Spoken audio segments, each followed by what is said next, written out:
സമ്മാനിച്ചുകൊണ്ട് തന്നെ നമ്മളോട് സംസാരിക്കാനായിട്ട് അദ്ദേഹത്തെ ഇൻവൈറ്റ് ചെയ്യാം. And over to him please.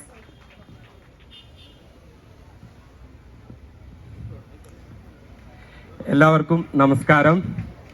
ഇത്രയധികം ആളുകളെ കാണുമ്പോൾ ഒരുപാട് സന്തോഷമുണ്ട്. ആക്ച്വലി ഞാൻ എന്തുകൊണ്ടാണ് ഈ ഒരു ഫംഗ്ഷന് വരാൻ കാരണം എന്ന് ചോദിച്ചിട്ടുണ്ടെങ്കിൽ രണ്ട് പ്രധാനപ്പെട്ട കാര്യങ്ങളാണുള്ളത്. ഒന്നാമത്തെ കാര്യം, രാജകുമാരി എന്ന് പറയുന്ന ഒരു ബ്രാൻഡ് നമ്മൾ കേരളത്തിൽ മാത്രമല്ല ഇന്ത്യയിൽ എവിടെ സഞ്ചരിക്കുകയാണെങ്കിലും ചില ബ്രാൻഡുകൾ ഹൈലൈറ്റ് ചെയ്ത് നിൽക്കുന്ന ബ്രാൻഡുകൾ ഉണ്ടായിരിക്കും. അത്തരത്തിൽ രാജകുമാരി എന്ന് പറയുന്ന ഒരു ബ്രാൻഡ് നെയിം കേട്ടപ്പോൾ തന്നെ ഞാൻ ഈ പ്രോഗ്രാം ഏറ്റെടുക്കുകയായിരുന്നു. അത്രമാത്രം വിശ്വാസ്യതയുള്ള ഒരു ബ്രാൻഡാണ് രാജകുമാരി. എന്നെ വിളിച്ച നാദിർഷാക്കിയേക്കും പിന്നെ ഇവിടെ ഡയറക്ടേഴ്സ്, ചെയർമാൻ, അങ്ങനെ ഒരുപാട് ആളുകൾ ഇവിടെ നിൽക്കുന്നു. ഞാൻ പേരെടുത്ത് ഓരോരുത്തരുടെയും പറയുന്നില്ല, അങ്ങനെ പറയാൻ തുടങ്ങിയിട്ടുണ്ടെങ്കിൽ സമയം വൈകും, അതുകൊണ്ടാണ്. അപ്പൊ ഫസ്റ്റ് കാരണം എന്ന് പറയുന്നത് രാജകുമാരി എന്ന ബ്രാൻഡ് നെയിമാണ്.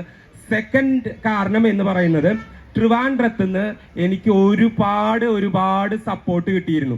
പലപ്പോഴും ഞാൻ ബിഗ് ബോസിന് ഇറങ്ങിക്കഴിഞ്ഞ് സോഷ്യൽ മീഡിയയിലൂടെയും എന്നെ നേരിട്ട് വിളിച്ചിട്ടൊക്കെ ആളുകൾ ഇങ്ങനെ ട്രിവാൻഡ്രത്തിന്റെ ഇന്ന ഭാഗത്തു നിന്നാണ്, വിഴിഞ്ഞത്തു നിന്നാണ്, ട്രിവാൻഡ്രം സിറ്റിന്നാണ്, പിന്നെ കന്യാകുമാരി ജില്ലയുടെ അടുത്താണ്, അങ്ങനെ തിരുവനന്തപുരത്ത് മൊത്തത്തില് ഒരുപാട് സ്ഥലത്തുനിന്ന് നിരവധിയായിട്ടുള്ള കോളുകളും അതുപോലെ തന്നെ ഫ്ലക്സ്, ഹോർഡിങ്സ് ഒക്കെ എനിക്ക് അയച്ചു തരാറുണ്ടായിരുന്നു. എന്നാണ് ഇനി ട്രിവാൻഡ്രത്തേക്ക് വരിക എന്നുള്ള ചോദിച്ചിട്ട് ഒരുപാട് മെസ്സേജസ് ഒക്കെ വരുന്നുണ്ടായിരുന്നു. അപ്പോൾ ഇങ്ങനെ ഒരു നല്ലൊരു ഓപ്പർച്യൂണിറ്റി കിട്ടി, ട്രിവാൻഡ്രത്തേക്ക് വരാമെന്ന് കരുതി. അങ്ങനെ രണ്ട് കാരണങ്ങളാണ്. ഒന്ന്, രാജകുമാരി എന്ന് പറയുന്ന ഒരു ബ്രാൻഡും, സെക്കൻഡ്, ട്രിവാൻഡ്രംകാരുടെ ഒരു സ്നേഹവും. അപ്പോൾ എല്ലാവരോടും ഹൃദയത്തിന്റെ ഭാഷയിൽ ഒരിക്കൽ കൂടെ നന്ദി പറയാണ്. നിങ്ങൾ എന്നെ കാണാൻ വന്നത്, എന്നെ മാത്രമല്ല അനുവിനെയും. അനു ട്രിവാൻഡ്രംകാരിയാണ്, ഇവിടെ കാലങ്ങളായിട്ട് ഉണ്ടായിരുന്ന ഒരാളാണ്. ഇപ്പൊ സ്വാഗത പ്രസംഗത്തിൽ പറഞ്ഞു ഒരുപാട് തവണ അസോസിയേറ്റ് ചെയ്തിട്ടുണ്ട് എന്ന് പറഞ്ഞു.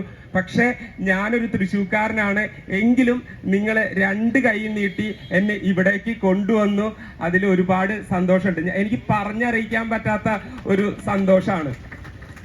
പിന്നെ ട്രിവാൻഡ്രം എന്ന് പറയുന്നത് തീർച്ചയായിട്ടും തലസ്ഥാനാണ്. തലസ്ഥാനത്തേക്ക് വരിക എന്ന് പറഞ്ഞിട്ടുണ്ടെങ്കിൽ അത് വേറൊരു തരത്തിലുള്ള സന്തോഷമാണ്. സോ ഇനി ഈ സ്ഥാപനം, രാജകുമാരി എന്ന് പറയുന്ന സ്ഥാപനം, ഉയരങ്ങളിൽ നിന്ന് ഉയരങ്ങളിലേക്ക് പോകാനും അതുപോലെ തന്നെ ജനങ്ങളുടെ ഹൃദയത്തിൽ ഇപ്പോൾ സ്ഥാനമുണ്ട് എങ്കിലും കൂടുതൽ സ്ഥാനവുമായിട്ട് മുന്നേറാനും സാധിക്കട്ടെ. ഞാൻ ഈ ബ്രാൻഡിനെ കുറിച്ച് മനസ്സിലാക്കുന്നത്, ഒരുപാട് ചാരിറ്റി പ്രവർത്തനങ്ങളും ചെയ്യുന്ന ഒരു ബ്രാൻഡാണ്. ഞാൻ ആരെ വിളിക്കുന്ന അറിയില്ല, വരൂ സാർ. ഒരു രണ്ട് വാക്ക്. എനിക്ക് തോന്നുന്നു ഇവരങ്ങനെ അത്ര പരസ്യമായിട്ടല്ല ചാരിറ്റി പ്രവർത്തനങ്ങളൊന്നും. വരും. അപ്പോൾ എനിക്ക് അത് കേട്ടപ്പോ ഒരുപാട് സന്തോഷമായി. കാരണം ഒരു ബിസിനസ് എന്ന് പറയുന്ന ഒരു സ്ഥാപനം ഒരു വശത്ത്, അതിന്റെ കൂടെ ചാരിറ്റിയും കൂടെ ചെയ്യുക എന്ന് പറഞ്ഞിട്ടുണ്ടെങ്കിൽ അതൊരു വലിയ കാര്യം. അപ്പോൾ ഞാൻ എന്തൊക്കെ ചാരിറ്റി പ്രവർത്തനങ്ങളാണ് ചെയ്യുന്നത് എന്നൊന്ന് പറയോ?